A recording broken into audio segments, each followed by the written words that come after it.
That's really, really smart. Damn, why did I not think of that?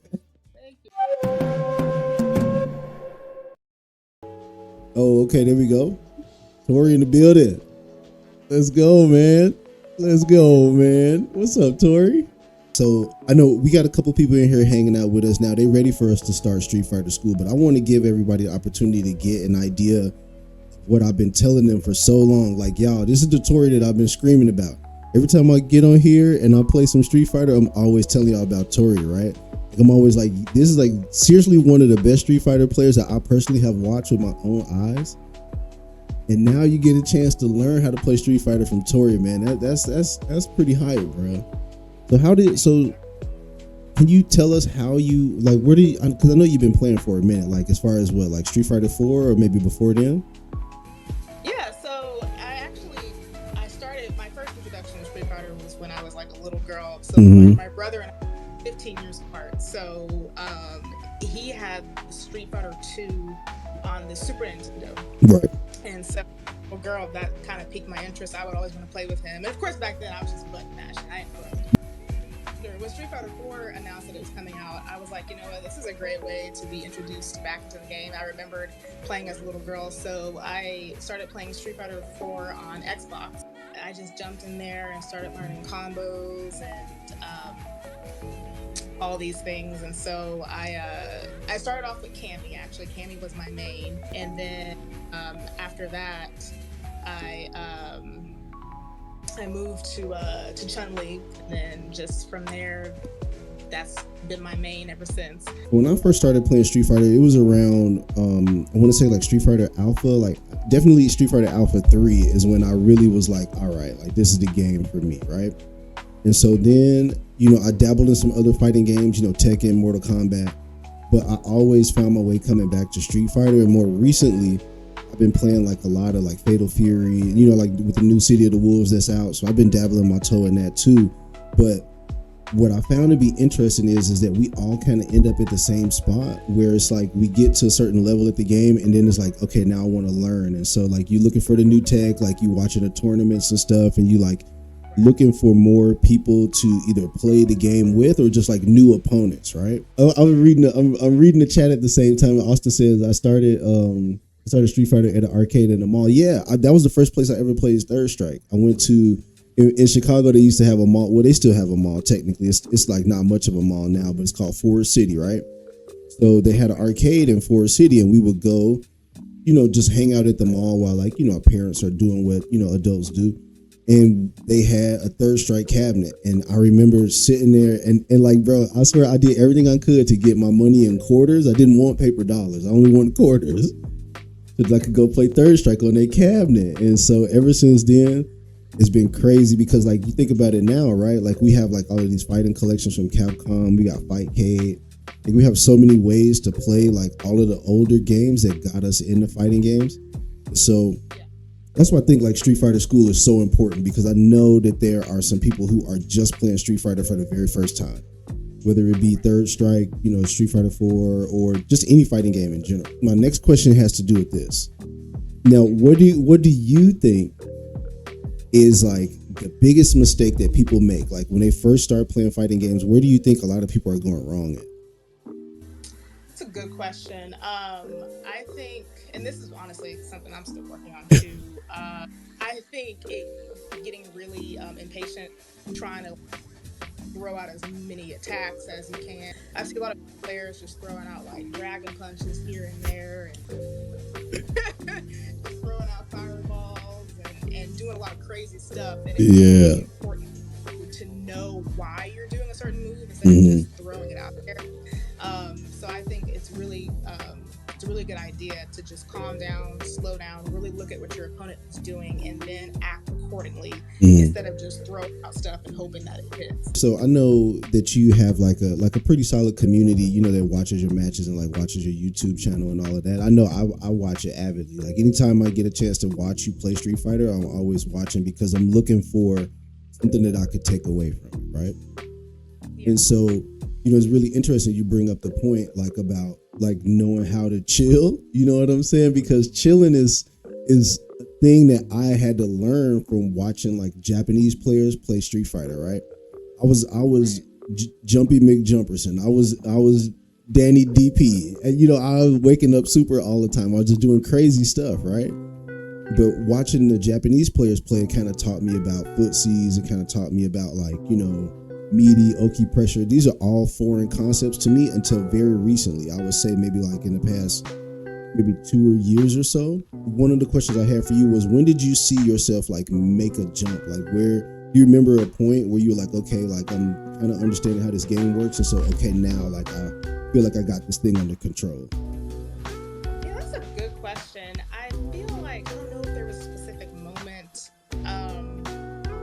I think I just started seeing myself win more in ranked matches, and I think when I started noticing that it was easier to beat opponents, I felt like I was starting to get the hang of it, and I saw myself gradually rise.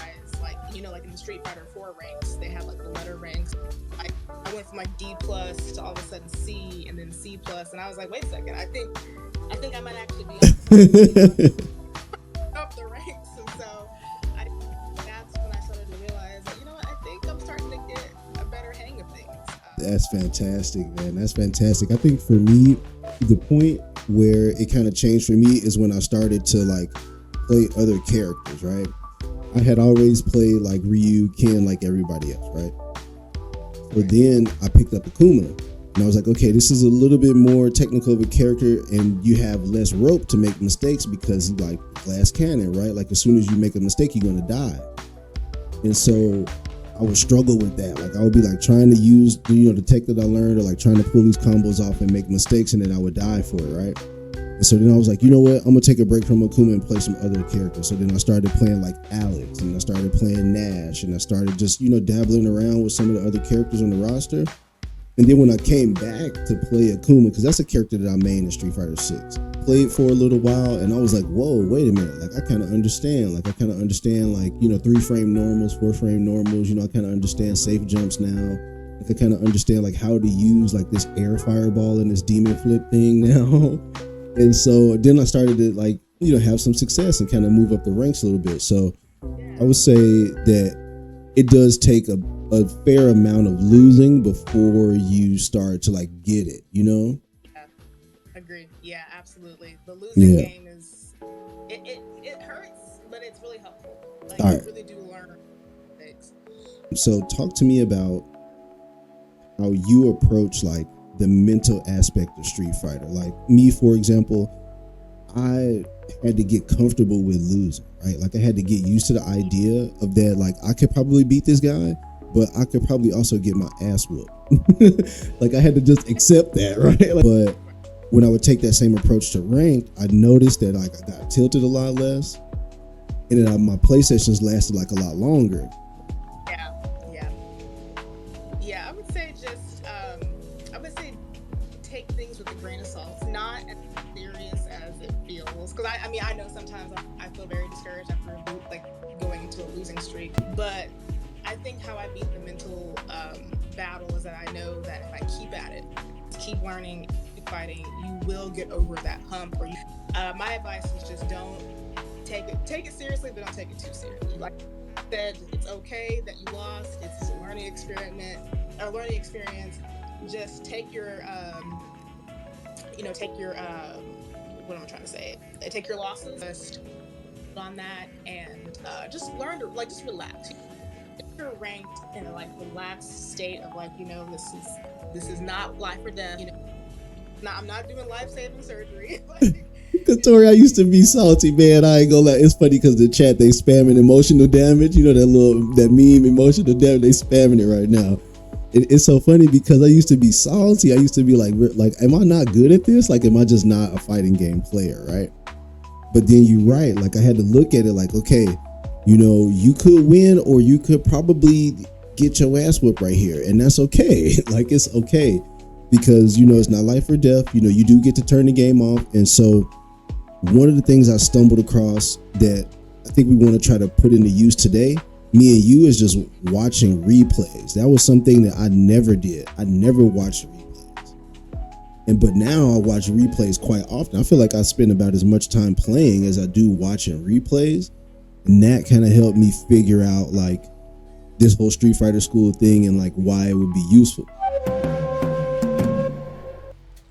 Okay, so while we are kind of sorting through this whole thing, I think now would be a good time for us to kind of talk about what we want to cover in Street Fighter School.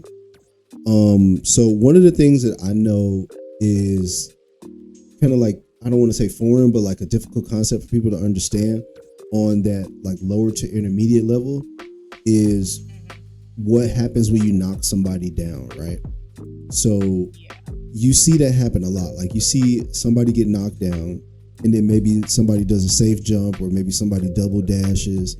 And then what should happen is that like the rock, paper, scissors game should happen right there, right? The person who got knocked down should have to decide between like strike or throw.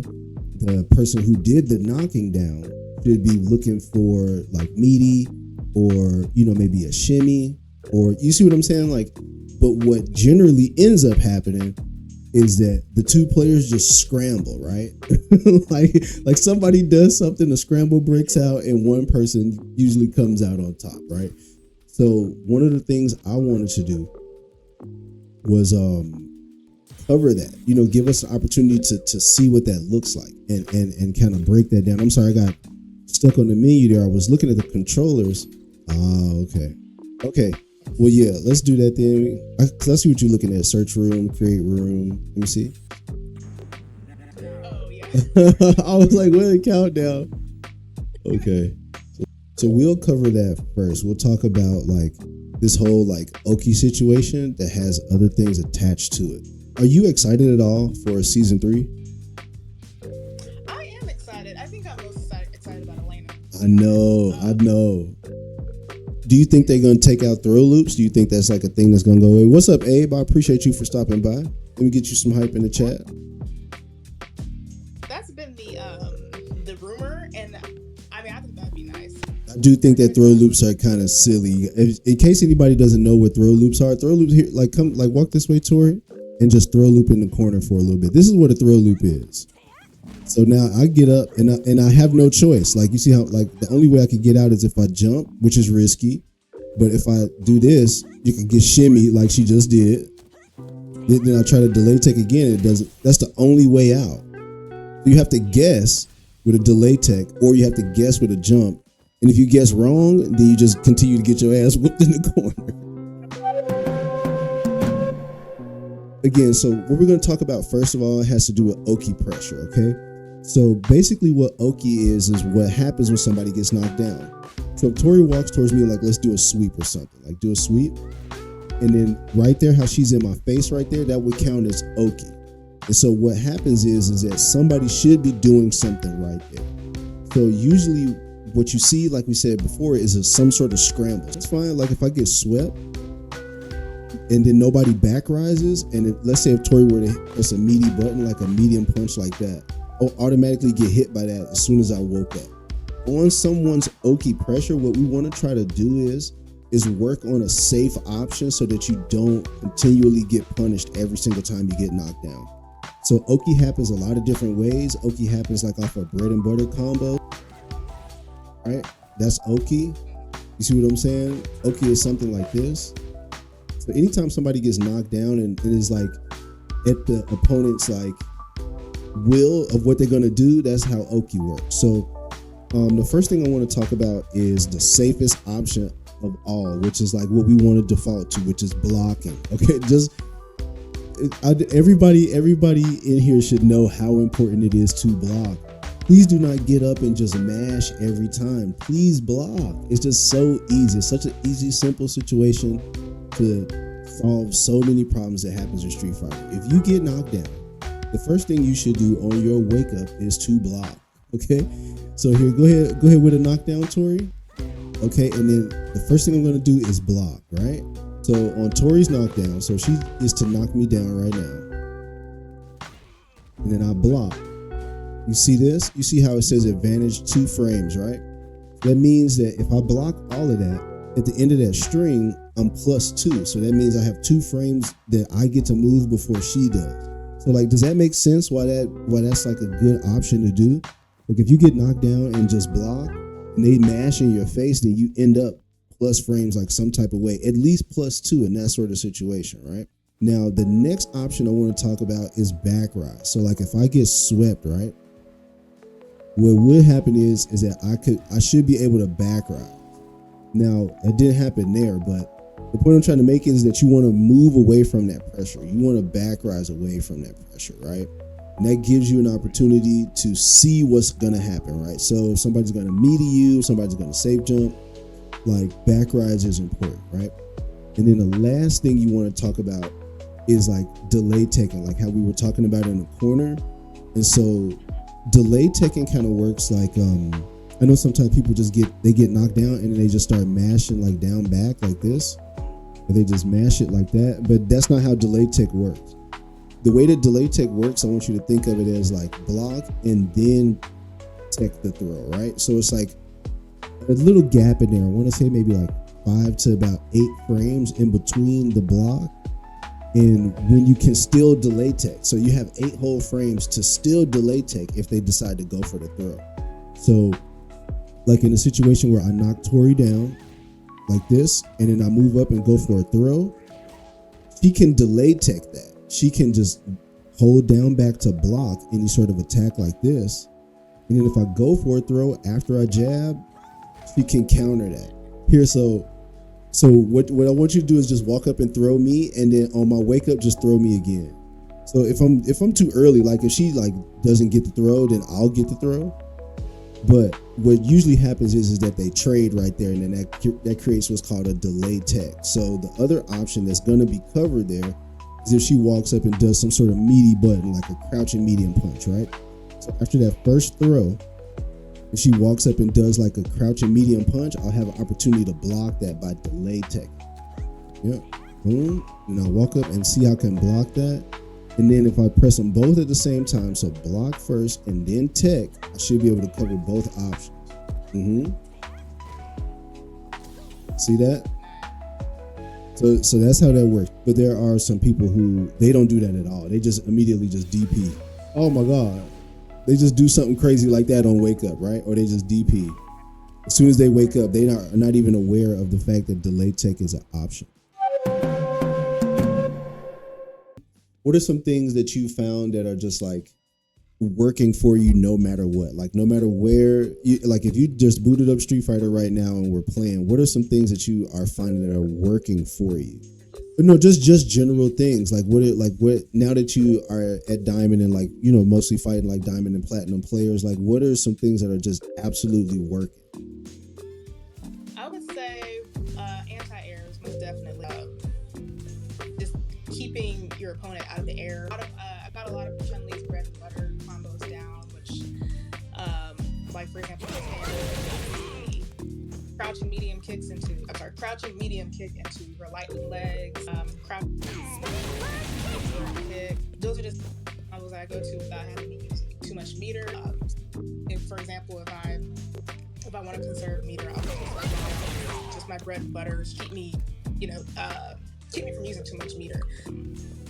So yeah, those are some go-tos for me. Right. Okay. All right. So that makes sense. That's why I was thinking to myself, like, how could we come up with a way for you to put those two together? You know what I mean? So that you kind of have like, not necessarily like a game plan, but just like a way to approach knocking opponents down and then keeping that pressure going, right? So for me, I don't even know how you want to describe it, but anytime I do this, like if I go medium kick right here and then I go light tatsu and finish with a DP, I automatically get that safe jump, right? And so Akuma kind of has like built-in Oki pressure, but one of the things I wanted to try to get people to see is that the concept of Oki pressure in general is kind of all the same across all Street Fighter characters. It's just how do you get there, right? And so another one of the options that I found to be particularly strong is like drive rush, right? Like people love to drive rush when they knock you down. Yeah, so drive rush is like a big thing, right? Especially in this game, since I don't know. For me, I kind of look at drive rush as like your health bar, right? Like if you burn out, the likelihood of you losing is pretty high, right? I was gonna say, I'll admit, I have to work on not burning myself out. Sometimes I'll get a little meter heavy. Maybe let's try to show them that. Like let's try to show them like Oki pressure from like maybe far away. So if something like this happens, right? So like they go into a bread and butter like that, and then drive rush. Like that sort of thing happens quite often, right? And so how do we handle that as the offensive player? So like if Tori were to knock me down and then drive rush, like how would she go into that? Like all of the Chun-Li players out there in the world, like y'all watching this, what would be like a go-to option right there? Would you automatically go meaty? Would you automatically go for the throw? Would you go for the safe jump? Like how would you go about doing that? So what I want to have Tori do is just show us that while we combine that with delay tech, and so you can see how this interaction works in real time, so that when you get into your matches, you aren't just scrambling. Does that make sense? Yeah. Okay. Yeah. Right. So you kind of default to like drive rush throw, right? Oh, okay. That makes a lot of sense. Like me, I always default to drive rush, crouch, and medium punch. Just because this move comes out so fast for Akuma, like you get this crouch and medium punch going, and then you get a second one if the first one connects. So if the opponent is mashing on wake up, it traps them. So it's like an automatic counter hit. So then you get to, like obviously you get to keep going, right? So do you ever think about that? Like, do you ever think about that in your game plan? Like, do I have a frame trap on knockdown? Do I have like a, you know what I'm saying? Like what other option do you have as far as like knockdown is concerned? That's true. To be honest, I don't think about frame traps. What I try to do is I try to switch it up and like basically think about what my opponent might be anticipating. So if I've done, knockdown drive rush like twice, if I've done knockdown drive rush throw twice, I might do a knock drive rush, medium jab or some way, kind of throw off the pattern. Right. Okay. So so does that make sense, Chad? That's why I was telling you guys, like, it's some things that good Street Fighter players just do, right? So like just how she's explaining that's kind of what I want you guys to incorporate into your game. So we learned how to deal with that scramble on both sides, right? Like we learned how to deal with it defensively as far as like delay tech is concerned. So let's say if Tori gets a knockdown and drive rush and then crouch and medium punch, like we have a game plan for that. And then we also have a game plan to deal with drive rush throw on a knockdown, right? And so those two things right there covers basically 2 out of the 3 rock, paper, scissors options in terms of like Oki situations, right? Now on the offensive side, I do think it's very important to point out, like you heard Tori, she just said it. She said, sometimes I like to mix it up, right? Because it is a game. It's like a mini game within the game where you knock somebody down, and what you want them to do is have to make a decision, right? What you don't want them to do is to just default to something. So like, a lot of people get knocked down and they just like mash this little jab like this. And we know how that story ends, right? Like ultimately, even if you were to go into nothing, like you drive rush on your knockdown and you just stand there and block, like ultimately, like crouch block for a second, Tori. So like if I just spam this, like you see how ultimately I'm going whiff, and then that allows Tori to press a button, and then that's whiff punish, and like now I'm really in trouble, right? So like here, let's try that. See that punish counter, right? So does that make sense? So you don't want to just default to something. You want to have a game plan for like how you're approaching Oki, right? So one of the things I like to do when I drive rush is that, like I've been practicing it. They have like this fake drive rush that you can do where you can drive rush and then backdash. So like this and then backdash like that, right? I've seen that. So you spin the meter if you have it, and then you just backdash like that. And what happens is that somebody will either jump or press a button. And if that button whiffs, then you get to press your good button, which for Akuma is like heavy punch, right?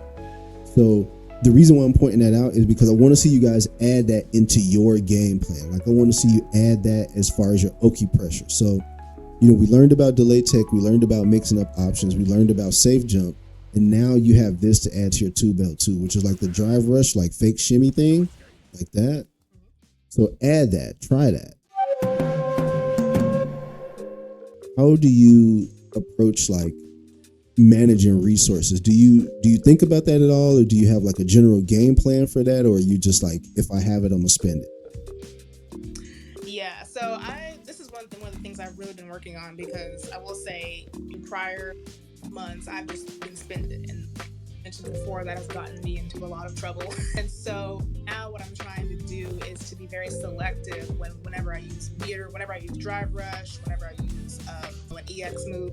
So usually if someone whiffs, or if they do a dragon punch and I block, I'll go in with a lightning leg EX spinning bird kick, because I know it's gonna hit. I'm gonna get through that. Drive rush, I'll usually try to wait until I get a hit confirm and then go in with the drive rush. I haven't been doing that consistently. In my mind, that's what I do. Hey, because you know what? I remember leaving some comments sometimes like, you should drive rush, you should drive rush, you should drive rush. And now anytime I watch you play, I see you drive rush all the time. And I'm like, yes, drive rush. There we go, baby. That's what I'm talking about, man. So I'm so glad that you have a game plan for that, because a lot of people don't. A lot of people don't have a drive rush game plan where, okay, if I knock a guy down and I drive rush, like, what am I going to do? Or if I'm looking at my meter and I only have like 2 bars of drive gauge left, like, do I drive rush right here, or do I parry right here? Like, a lot of people don't have a game plan around resources. And so I think that, like, for me, that was also something that I struggled with. But what helped me through that struggle was to think of, what is the whole entire game plan, right? Like, if I get some pressure, if I get in a guy's face, like, how do I plan on incorporating this driver? I wanted to show them this. So, like, for Akuma, right, he has like this target combo with like medium punch. And I know if you ever played an Akuma player, they spam this, right? But the reason why that's bad is because you can challenge it. You can challenge it with a jab. So even if, let's say I use the resources to get that drive rush, medium punch target combo, Tori can challenge that with a jab. Okay, a lot of characters in the cast have like a target combo, guys.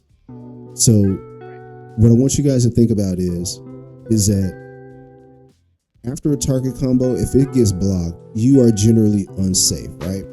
So what we want to try to do is what I like to call hit confirming. That's kind of like my version of hit confirm. I know people look at hit confirm a lot of different ways. But me, what I had to stop doing was just mashing this medium in somebody's face, right? So if I mash and they block that first one, then I gotta stop. Like, I have to be disciplined and stop right there. And the reason why I have to be disciplined and stop right there is because if I do mash, now I'm -6, and then Tori gets to press a really big button and probably drive rush after that, right? So to bring all of that home, to like wrap all of that up, if I spend the resources to drive rush to get the Oki pressure, what would probably not be the greatest thing in the world is to autopilot a combo, right? What we probably want to do right there is hit confirm to see if we get a hit, and then move forward with like, the B&B into super, and like Tori was saying, like, go ahead on and cash out, because like you got the button, right? So let's see if we can recreate that. So what I want you to try to do is like go into like what you would do after a knockdown, and see if you can get the full cash out combo. And I'm gonna try to see if I can interrupt at any point. And I probably should not be able to, but if I can, like, you'll see what it costs you. See, and like, you see how I'm spent. So I can only challenge after a certain point, right? So that works. Like that works. That Tori is able to go into this full thing, right? So she spends the resources, she gets rewarded for it, and so as the defensive player right there, it's a really bad idea to mash right there, guys. Like, don't mash. I see a lot of people that ask me that a lot. Like, what do I do? when somebody is in my face. What you should do before anybody gets in your face is back rise. But like, let's say if you forget or you don't get the back rise and you just rise in place, the best thing for you to do is to not default to mashing. What you probably should do is see if you can challenge, and if you get counter hit once, like just stop pressing buttons. That makes sense? That's basically it, right? That's the bread and butter, right? So the only time I can really challenge that is if it's over, you know, at the end of it. And so that's like the reason why that reward system of like spinning the drive gauge when you have it is a good game plan to lean into. The only issue is that what I see a lot of people do is that they will mash. They'll just walk up and they'll just drive rush and just mash. And then you get your stuff blocked. Somebody blocks it. Somebody, God forbid, like somebody does a drive impact, which is what we're going to talk about next. But like even right now, if you look at the advantage frames, I'm +4. So that means that Tori can jab and we would trade. So you see what I'm saying? So like it just, as a defensive player in that situation, it doesn't really make sense to really challenge a string, especially if somebody spends some resources. So like if you see somebody drive rush, again, you know, probably the best thing to do is probably delay tech if you're expecting a throw and just kind of wait that thing out if you can. Now, if they got super or something and you burned out, then you're probably going to get chipped out and die anyway. But that's a specific situation, right? The next thing I want to cover is drive impact, right? Like the button we all love to hate because people spam that damn thing. Now, my question, Tori, is like, how are you feeling about drive impact? Like, is that a big part of your game? Do you rely on that often, or do you just like what are your thoughts around drive impact? Yeah, I try not to rely.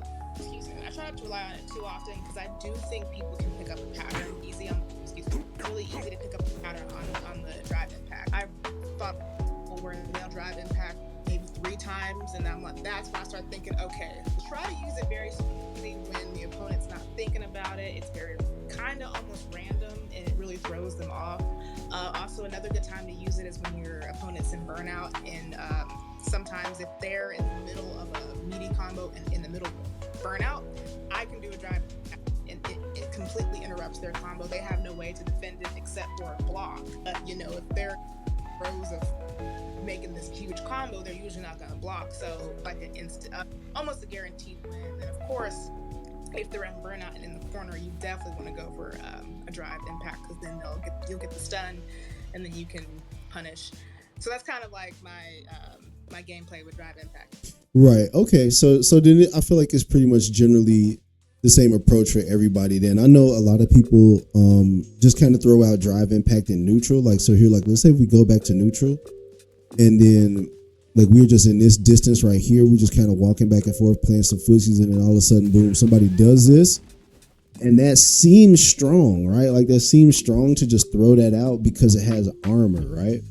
But the point I wanted to cover and like kind of teach today is that, first of all, this is very reactable. You know, depending on the character, it's very reactable. You know, based on who is doing the drive impacting, and then you are really at a disadvantage when you throw this out in neutral, because that distance, this distance right here, is where someone is most likely to block. Like they already are walking back, right? So like if they block the first hit of your drive impact, like here, block this for a second, Tori. A -3 right there if Tori does nothing.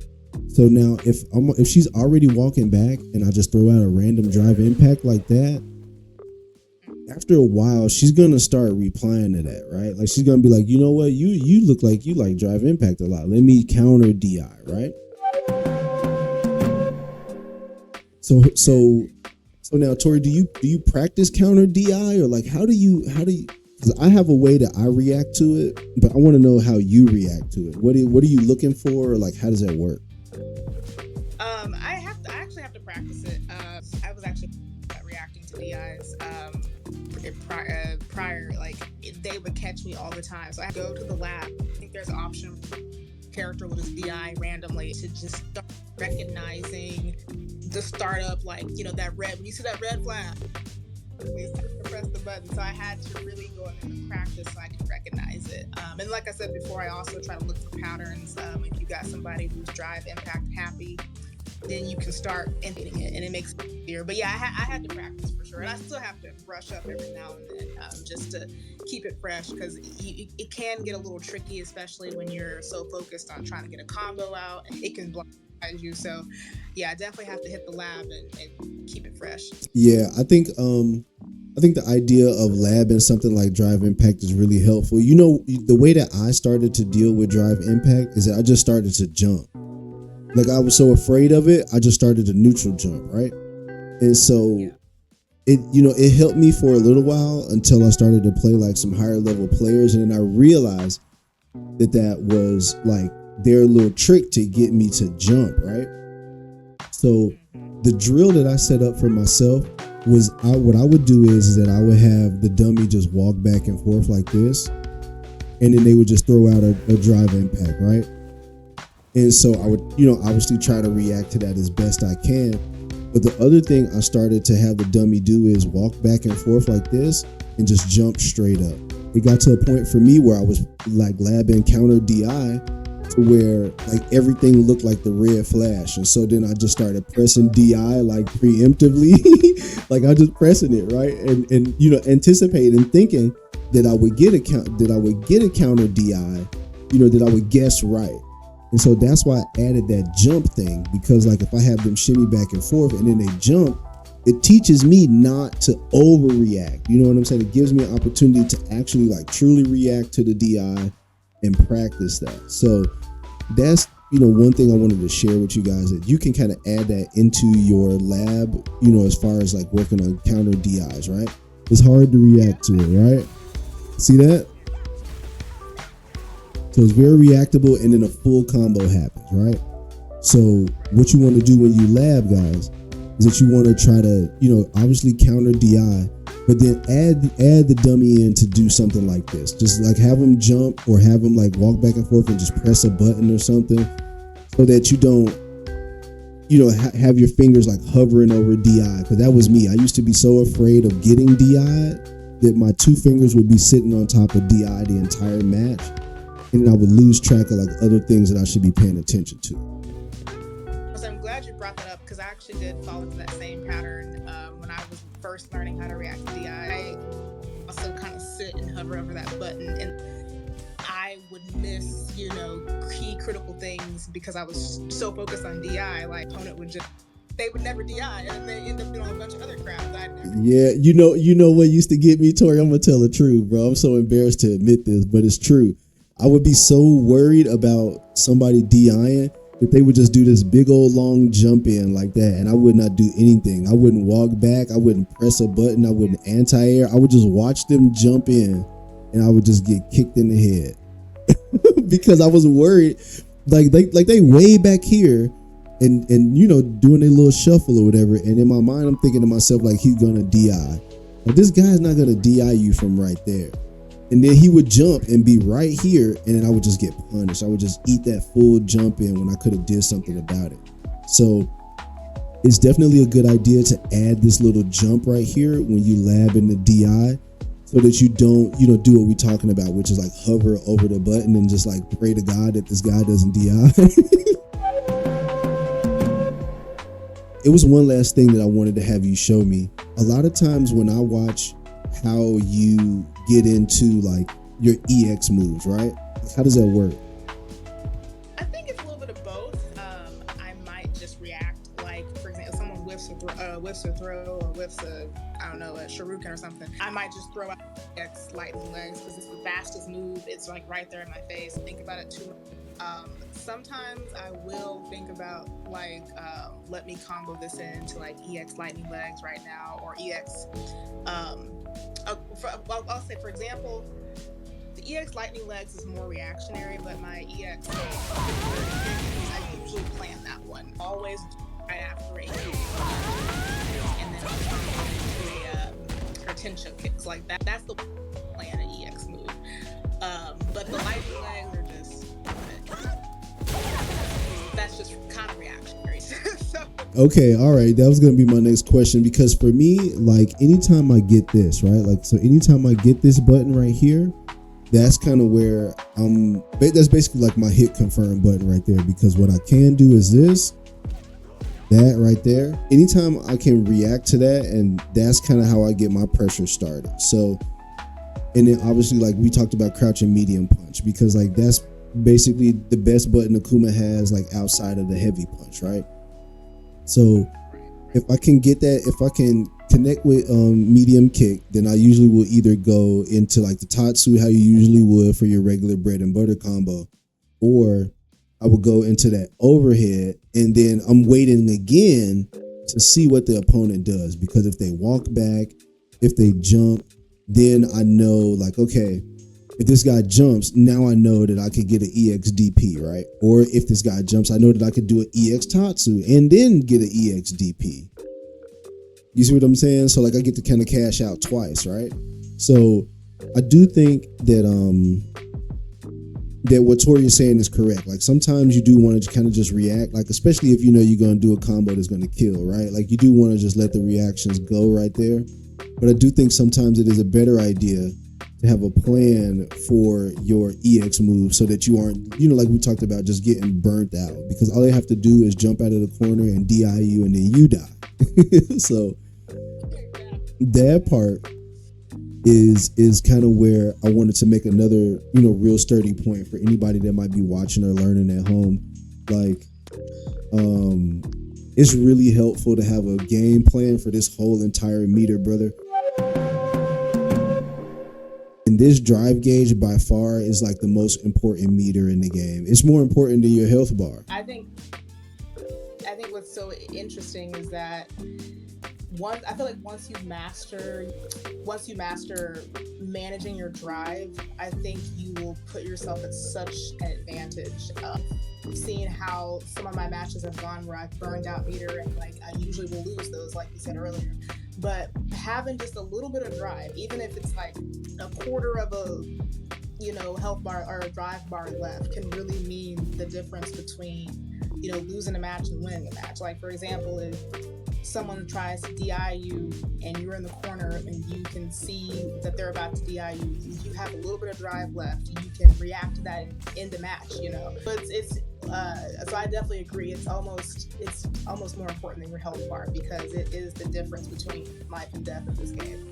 Yeah, it definitely does make a difference. I think when we start talking about like what happens just in neutral, for example, like when we walk back and forth and somebody's just like blocking fireballs, for example, and they aren't parrying them, then that just is that's kind of their game plan, right? Like they want to throw these fireballs to kind of chip away at your drive gauge so you have limited resources, right?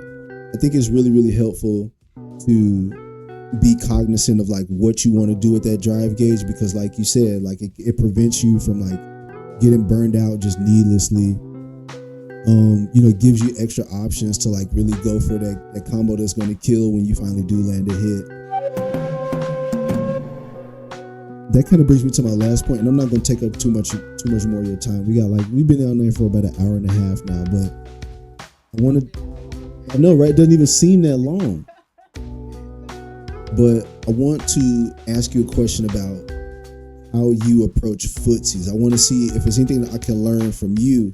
Like, what do you think about footsies? What is your, you know, thoughts around that? Like general game plan? Like how do you approach that? Yeah, that's a good question. And to be full disclosure, I'm still learning footsies game for me to learn. I still get beat a lot, but what I try to do is I'll usually try to look for an opening in the feet or like the low a low attack. That's usually, and I'll wait and I'll hang on. So I'll try to throw a jab just to kind of check that distance. And if I can get close enough, I might see how far my Chun-Li can sweep like this. Try to come up and jab and see if I can get a hit, and then I'll just back off if they're too far away. And I just kind of play around with it to see what works because I feel like each opponent is different and everybody plays footsies differently. Like some people will be all the way on the other side of the screen, like expect you to chase them. And like that one really gets me. Or you got somebody who's like right up in your face, just jabbing away, try to relieve that pressure, but they chase you. So it's interesting, but definitely leaning on the jab a lot to see if I can catch them slacking somewhere, and then I'll use my medium kick to see how far or how close I can get.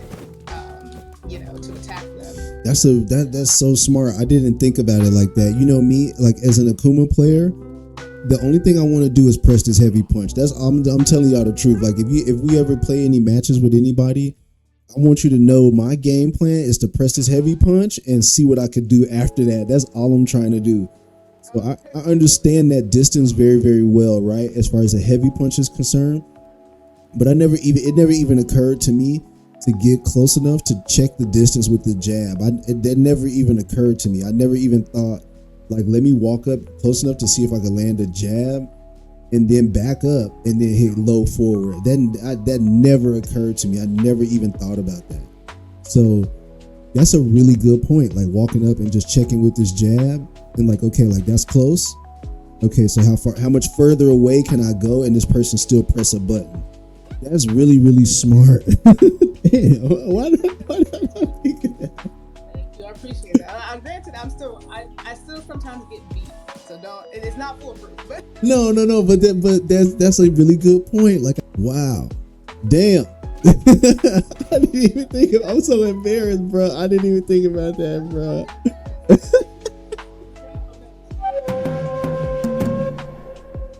That's what I was saying. Like, Street Fighter School is good because, obviously new players, they may be looking for some sort of material. There's plenty of stuff out there you can find. We're just, we just putting this out there for like our specific communities, people who enjoy watching us play this game. Yeah, you when you talk to people and you learn how they are playing the game and how that experience is for them, like that allows you to like be less dumb. Like, damn, I'm less dumb now. Like I'm less smooth brain now. Before we go, I want to give you an opportunity to just, is there anything else that you wanted to discuss, or anything else that you thought might be helpful, or anything else that maybe somebody might have had some specific questions for you about? Yeah, I don't know if I have any other. Let's see, we went over DI, OP pressure, footsie. Yeah, I think that covers it. I wanted to get this out of the way, and I just felt like I had a great opportunity to do it with you. And I'm so glad that I did, because I learned so much from watching you and from talking to you. So thank you. Thank you, Tori. And that makes me feel good, because sometimes I will say, like, sometimes being on ranked makes you feel like you're not very good. Yes. Oh my God, don't even get me started, bro. I definitely felt like, wow, maybe I'm not as good as I thought I was. So it's really encouraging to hear that people really do like seeing me play, and I love hearing that you learn something from me, and that encourages me, that gasses me up. The point I wanted to make is that, guys, it's a lot of good Street Fighter players out there, and it's really important that you leverage that replay feature, because I got lucky and I found Tori on TikTok, right? But like, I have found some other good players watching the replays. I found some other good players just searching on YouTube. And so I think it's really important for this information to be out there, because it gives other players an opportunity to learn from one another. It kind of helps, I guess, like raise the floor. And I think ultimately it helps the community as a whole, when people have a better idea of how the game works. But thank you, Tori. Thank you so much. Man, this was so much fun. I think the next time we do this, we probably should probably do like a 1st to 5 or something like that. I'm trying to think, or even like a 1st to 10 or something like that. I think that'd be pretty cool for people to see. Yeah, so we'll talk about it and see what's going on. And good luck out there. Because I see that diamond rank, baby. You close, baby. I know you gonna get it. I can't wait to see it too. I'm hyped. The goal is master. We trying to get there. But. Ladies and gentlemen, boys and girls, Tori is awesome. Came through here and made me less smooth brained of a Street Fighter player. Oh my God, I'm so thankful. I'm so happy. Austin spamming the UN in the chat. I got like Street Fighter channel points. They always be spamming them, man. I appreciate all y'all for showing love, and oh man. so much again for inviting me. This was a lot of fun. I'm excited for the next. Yeah, absolutely, Tori. We're gonna do it again soon. All right.